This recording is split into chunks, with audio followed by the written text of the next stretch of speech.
Israel और फिलिस्तीन के बीच में जो युद्ध शुरू था, इसमें एक चिंता थी कि ये युद्ध कहीं व्यापक ना हो जाए। लेकिन दोस्तों अब ये चिंता जो है वो सच में बदलने जा रही है।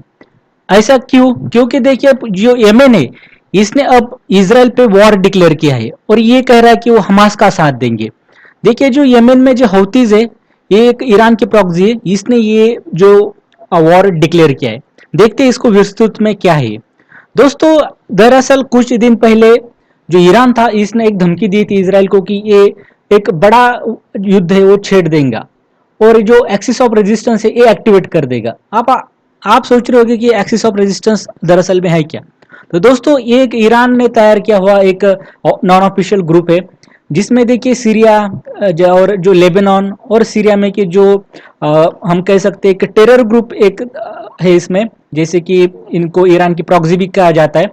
इसमें देखिए लेबनान का हिजबुल्लाह आता है और सीरिया का हौतीज आता है।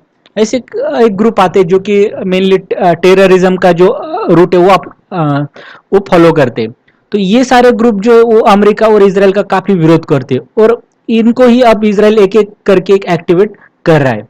अब दोस्तों इससे एक चीज सामने आ रही है कि कहीं ना कहीं देखिए इसके पीछे एक ईरान ही है इनको एक्टिवेट करने में, क्योंकि इनका जो फंड वगैरह है वो ईरान ही देता है इसमें।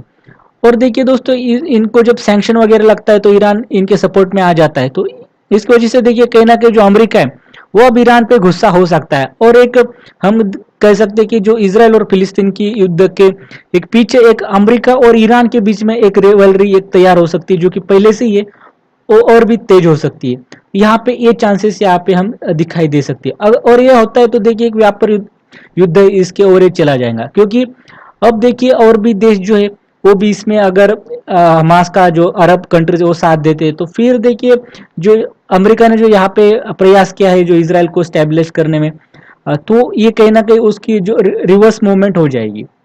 अब देखिए दोस्तों हम ये मैप देखते हैं। अब देखिए आपको यमन दिखाई देगा सऊदी अरेबिया के नीचे। अब देखिए जो यमन का जो हौतीस ग्रुप है, देखिए यमन गवर्नमेंट ये लॉन्च नहीं कर रहा, हौती कर रहा है, लेकिन हौती एक काफी ज्यादा एरिया को कंट्रोल करता है, वहां पे अपना शासन लगाता है। तो देखिए जो हौतीज है वो ईरान के प्रॉक्सी और सऊदी अरेबिया और ईरान में कहीं जमती नहीं है। अब देखिए सऊदी अरेबिया आता है यमन के जस्ट ऊपर और देखिए इसराइल काफी दूर आता है, मतलब यमन और जो इसराइल है इनमें बाउंड्री शेयर नहीं होती।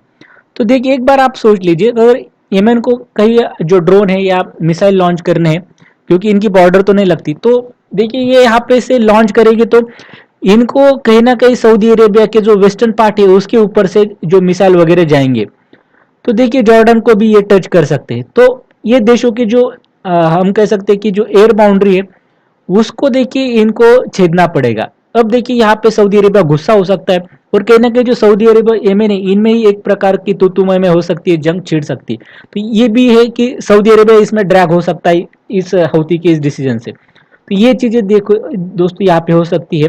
और सऊदी वैसे भी यूएस के थोड़ा पक्ष में रहता है हमेशा, तो इस वजह से देखिए यमन को पहले सऊदीज का मुकाबला करना पड़ेगा, भले दोनों एक अरब देश आते हो। अब दोस्तों देखिए बड़ा एक खतरा आता है कि अब तो ये साउथर्न डायरेक्शन से अटैक कर रहे, लेकिन रियल खतरा है कि लेबनान का जो हिजबुल्लाह ईरान की प्रॉक्सी इसका, क्योंकि ये देखिए लेबनान जो इसराइल की बाउंड्री शेयर करता है और अगर हिजबुल्लाह इसमें पार्टिसिपेट होता है, हमास को ये सपोर्ट करता है, वैसे तो एक कुछ मिसाइल लॉन्च भी कर रहा है, लेकिन वैसे इसने ऑफिशियली अगर वॉर डिक्लेयर किया है, उनका जो एक गुरु है उसने जो उनका लीडर है उसने एक देखिए एक अपना स्टेटमेंट भी जारी किया है, तो वो करेगा स्टेटमेंट कल एक उसने दिया है एक प्रेस में। तो देखिए अगर ये भी हिजबुल्लाह आता है तो फिर कंडीशन बहुत ज़्यादा ओर्स हो जाएगी। और दोस्तों आखिरी में देखते हैं कि जो यमन है इसकी सच में इतनी पावर है कि जो इसराइल को ये टक्कर दे। तो दोस्तों दरअसल में इसको अगर जवाब देना चाहिए तो ये एक शो ऑफ हम कह सकते हैं। ऐसा क्यों? क्योंकि देखिए यमन एक पहली बार तो बाउंड्री शेयर नहीं करता जो इसराइल है उसके साथ, और दूसरी बात है इसको सऊदी अरेबिया की जो एयर स्पेस है उसको छेदना पड़ेगा। ये बातें हुई और अमेरिका वहां पे बैठा है। ये देखिए अगर इसराइल पे अगर कोई दूसरा देश अटैक करता है तो उनके मिसाइल और ड्रोन्स ये दागने में यहाँ पे बैठा हुआ।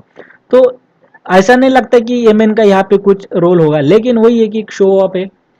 और ये जो चीजें है ये कहीं ना कहीं दिखाता है बाकी मुस्लिम देशों को कि यमन अगर कदम ऐसा उठा सकता है तो जैसे तुर्की वगैरह है जो कि ज्यादा मुस्लिम के इंटरेस्ट के बारे में बोलते हैं कि उनको कहीं ना कहीं एक इनडायरेक्ट तौर पे संदेश दे रहा है कि हाँ आप सिर्फ बोलते हैं, आप करो भी। जैसे कि हम छोटे यमन एक छोटा देश है तभी भी कर रहे हैं। तो ये सारी चीज यहाँ पे हो सकती है दोस्तों। आपकी क्या राय इस बारे में, तो आप कमेंट सेक्शन में जरूर बताइए। बहुत बहुत धन्यवाद।